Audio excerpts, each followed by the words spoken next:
De Oosterschelde een zoetwaterbekken. Vloeken in de kerk voor sommigen, maar de gedeputeerde vindt het een goed idee. Ik denk dat we nu echt wel in een tijd aangeland zijn dat er echt wel maatregelen genomen moeten worden.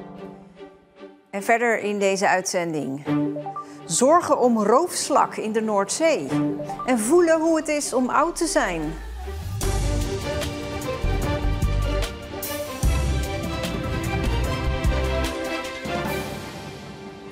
Goedenavond. Het water van de Oosterschelde zoet maken in plaats van zout. Provinciebestuurder Arno Vaal, die klimaat in zijn portefeuille heeft, staat open voor dat idee. En dat is opmerkelijk, want sinds de jaren 80 is alles erop gericht om de Oosterschelde juist zout te houden. In het oorspronkelijke deltaplan zou de monding van de Oosterschelde helemaal worden afgesloten van de zee. Maar er kwam protest van natuurorganisaties, van vissers, van duikers en van politici. Met het neerlaten van deze... In 1986 kwam er een stormvloedkering die dicht kon als het moest, maar bijna altijd open stond om het zoute water in en uit te laten. Maar volgens adviseur Wil Borm is dat een mislukking gebleken voor de natuur. Ze hebben niet kunnen behouden wat ze hadden willen behouden. Ze hebben iets anders gekregen en het resultaat valt enorm tegen. En daarom is het tijd voor drastische maatregelen in de Oosterschelde en het Grevelingenmeer. Beide wateren zouden verzoet moeten worden, zoals Johan van Veen dat ook in zijn deltaplan had. Daar is van afgeweken met alle gevolgen van dien. Het gaat nu heel slecht met het milieu in de Grevelingen en het gaat ook niet zo florissant met de Oosterschelde. Van zout naar zoet. Het zou een draai zijn van 180 graden, want het beleid is al decennia dat de Zeeuwse wateren zout moeten blijven.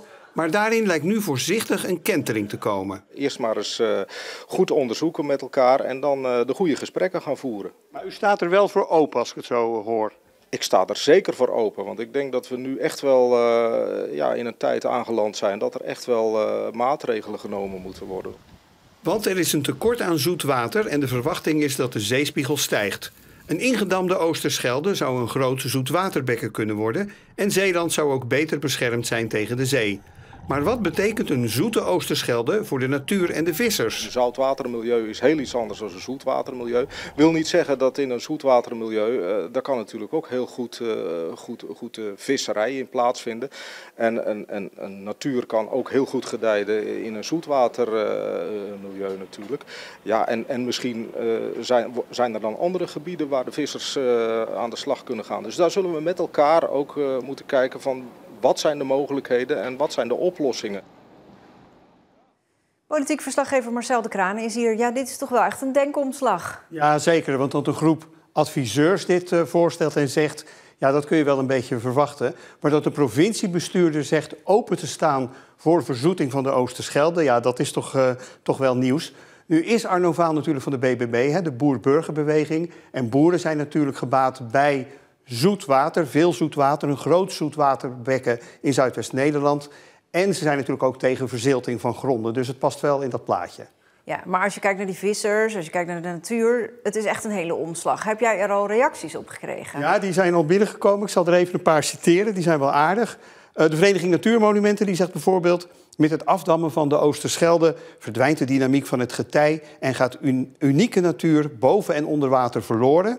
De Nederlandse Oestervereniging, de voorzitter Kees van Beveren... zelf oud-provinciebestuurder zoals je weet, die zegt...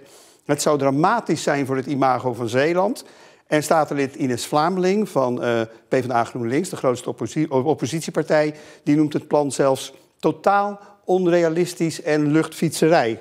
Ja, daarover gesproken, is er bij de overheid een concreet plan hiervoor? Nou, er loopt wel een onderzoek naar het verzoeten van het Grevelingenmeer. Moeten we dan doen of niet? Voor de Oosterschelde is dat er nog niet. En er zal ook wel heel wat discussie voor nodig zijn voordat dat zover komt. En dat weet Arno Vaal natuurlijk ook. Maar goed, het wordt nu wel voorzichtig als ballonnetje opgelaten. Ja, een knuppel in de hoenderhok. Dankjewel, Marcel.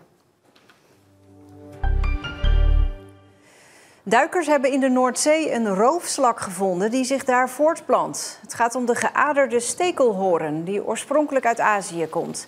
De Nederlandse Voedsel- en Warenautoriteit noemt de slak een gevaar voor mosselen en oesters... en onderzoekt of de roofslak ook in de Oosterschelde zit. Als die exotische roofslak de Oosterschelde binnenkomt... dan komt hij vermoedelijk door deze stormvloedkeringen heen.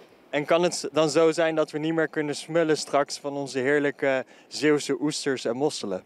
Zover is het nog zeker niet. Dat is ook de reden dat nu bureau van risicobeoordeling van de NVWA heeft geadviseerd om een onderzoek in te stellen. Om te kijken in hoeverre die soort een werkelijk risico voor de mosselen in Zeeland bijvoorbeeld vormt.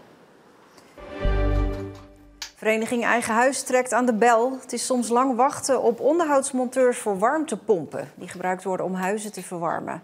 In Zeeland zeggen meerdere bedrijven dat nieuwe klanten rekening moeten houden met een wachttijd van 3 maanden. Als hun warmtepomp echt stuk is, komen ze meteen. Als dat een merk is wat wij voeren, dan zijn wij daar nog dezelfde dag. Onder de voorwaarde dat u wel even een contract afsluit. Want juist om te voorkomen dat mensen storingen krijgen, vinden wij het belangrijk dat er onderhoud plaatsvindt. Want die twee zijn wel aan elkaar gelinkt. Het is voor de bedrijven moeilijk om genoeg personeel te vinden. Zeker omdat warmtepompen ingewikkelder zijn dan cv-ketels. Het duurt ook best lang voordat je echt goed opgeleid bent. Een warmtepomp installeren kun je bij ons ongeveer in een half jaar.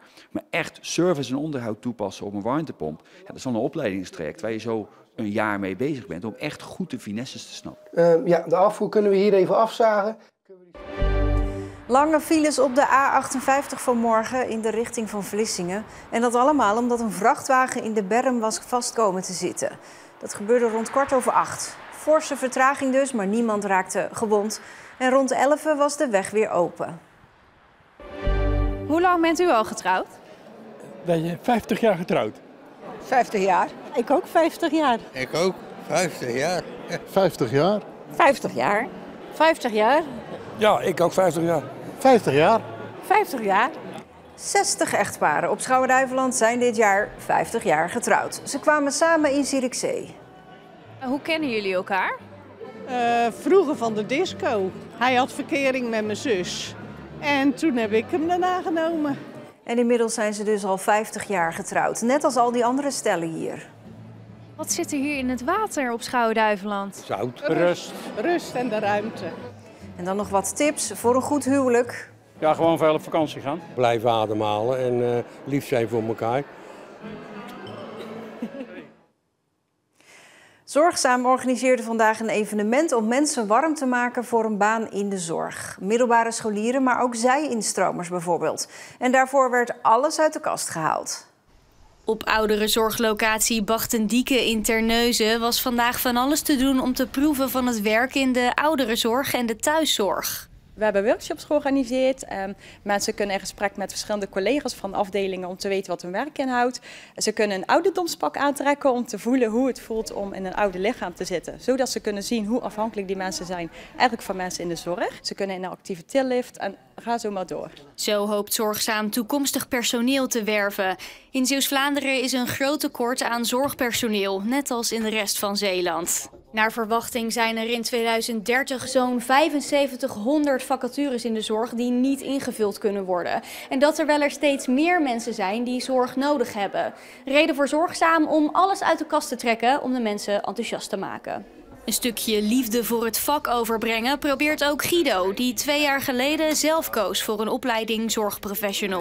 Ik heb mezelf altijd al mens gevonden, zeg maar. Dus ik vond het al heel leuk om met mensen bezig te zijn. En toen ik de mogelijkheid kreeg om dus echt de zorg in te gaan, toen ik hoefde niet meer te twijfelen. En het bevalt heel erg. Ja, ik ben er heel blij mee. Je bent echt de hele dag met de mensen bezig. Je hebt af en toe tijd voor een bakje koffie om even te kletsen. Vaak als je mensen vraagt wat je in de zorg bent, dan zeggen we wel van, oh, je doet, ja, heel eentonig misschien, maar je wast mensen en je begeleidt ze een beetje. Maar het houdt zoveel meer in. En dat vind ik wel echt heel mooi. Ik hoop dat je dat ook een beetje kunnen meebrengen vandaag. Hoewel het vandaag vooral leuk moet zijn op deze locatie in Terneuzen, verkeert Zorgzaam in zwaar weer.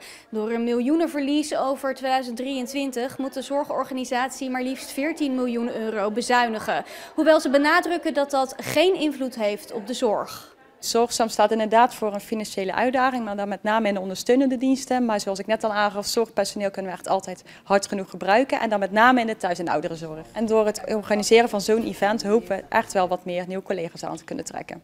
Deze scholieren die vandaag kwamen kijken, komen later misschien niet direct op de ouderenzorglocatie terecht. Maar wie weet kan Zorgzaam ze later goed gebruiken op een andere afdeling. Denk je wel eens na over een baan in de zorg? Ja, ik wil orthopedagoog worden. Chirurg. Verloskundige. Met kinderen, iets met kinderen, ja. Andere mensen gelukkig zien van, ja, gewoon met de kleinste dingen die je doet. Meer dan 100 geïnteresseerden kwamen af op het evenement. Het ging er al over in de reportage, de bezuinigingen op de ondersteunende diensten van Zorgzaam, zoals ICT en HR. En vandaag is bekendgemaakt wat dat definitief inhoudt. 8 mensen worden daar ontslagen. De dag begon nat. Veel regen, donkere luchten, windvlagen. En die wind werd steeds sterker, trekt vanavond ook nog wat verder aan. Vooral tijdens buien is er kans op zware windstoten. Morgen wordt het gedurende de dag weer wat rustiger. Er zijn nog enkele buien, maar ook brede opklaringen. En de dagen erna droog, met af en toe zon. Op onze socials vind je nog een verhaaltje over egels. Met deze schattenbout in de hoofdrol. Het is wel slecht nieuws, egels komen niet meer in hun winterslaap. Hoe dat zit, zie je op Instagram, Facebook en TikTok. En daarmee besluiten we deze Zeeland Nu. Heel graag tot morgen, een hele fijne avond.